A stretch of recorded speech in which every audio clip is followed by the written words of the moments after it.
Hello, this is a tutorial on tools that I recommend that you use for working with clay. And the first tool I'm showing you is my working surface that I use, and it's a floor tile that has a smooth surface and no texture that you can find at hardware stores. The brand of clay that I use the most is Sculpting, and there's other brands out there like Fimo, stuff like that. And I like to buy a large block of white to mix in. I just cut off pieces whenever I need it because since I use it the most, I run out, and instead of buying small ones, I just buy it in bulk. This is a good tool to buy. It's a color mixing tool, and if you buy it, it comes with a cool mixing chart and it tells you how to make things lighter or darker, or how to get different colors.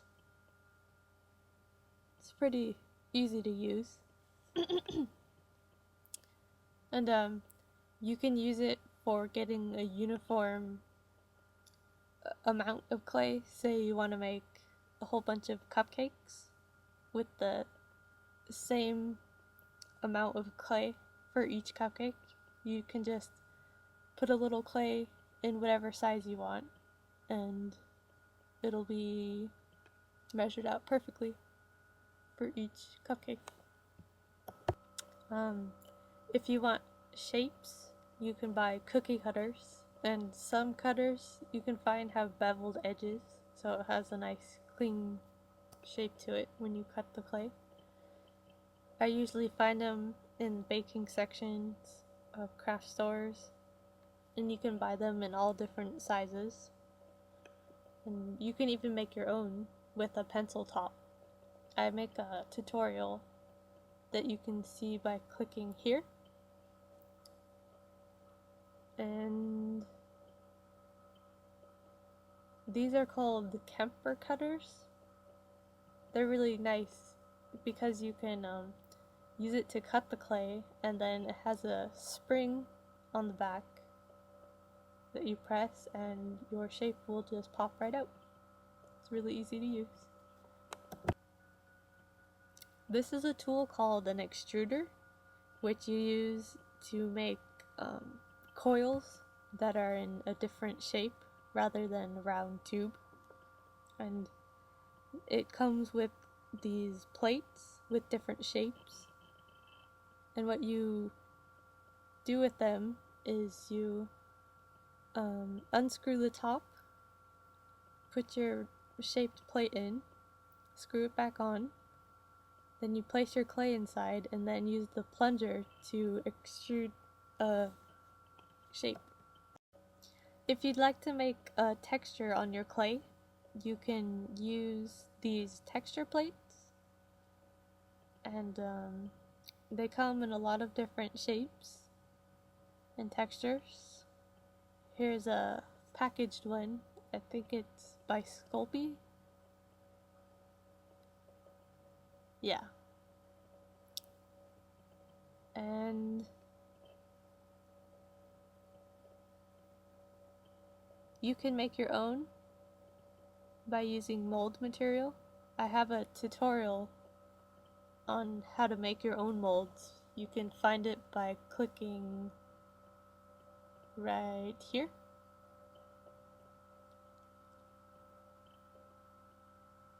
And you can also buy pre-made molds, like faces, and they make different shapes too. I have these ones for dolls. You can make like their bodies. 3 products that I recommend you buy are translucent liquid Sculpting,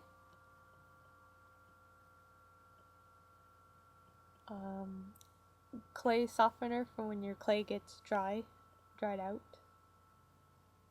and some glaze for finishing projects. My favorite tool to use is this needle shape tool, and it's kind of like a spatula shape. I use these a lot for like pressing down pieces or just moving items that I don't want to mess up with my fingers. It's really useful. And I also use a hook tool a lot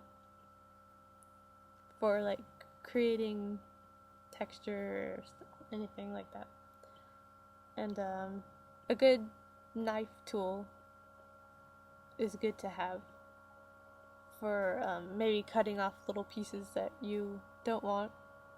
And these are, I think they're called embossing tools for scrapbooking, and I really like them because they make nice dents in clay.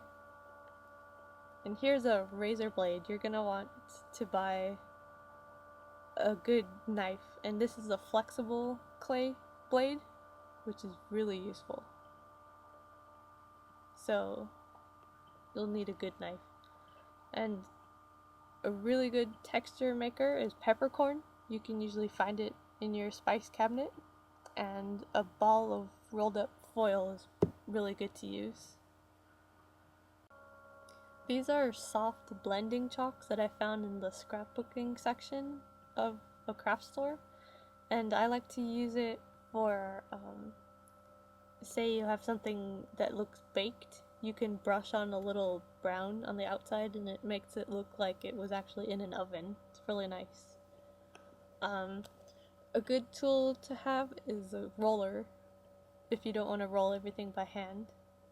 And this is just if you want to make tiny little pieces of clay to go on top of things, a spice grinder. And you could use rubber stamps to make indents in the clay. And if you're mixing TLS, translucent liquid Sculpey, with clay, a good thing to have is a cup or a bowl. And if you want to make toppings on something, make it look like sugar, you could use sand, which I found at an art store. And these are little tiny beads that I found in a scrapbooking store. These are pony beads that you could use as like sprinkles, or if you're making a doll, they could be eyes. And a good thing to have around is wire and these are eye pins and little loops to go around it. And you'll probably want to have a pair of pliers with a wire cutter.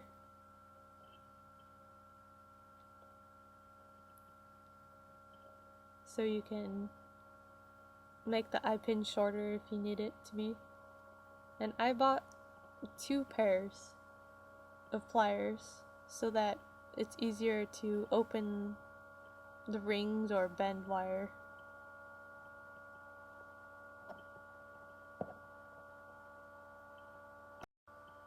If you don't want to roll out your clay by hand, I recommend buying a pasta machine. And you can always adjust the width between the rollers, so you could have thicker or thinner clay rolled out. And finally, I recommend you buy a cheap throwaway foil pan for baking your items in, so you don't contaminate any of your cookware.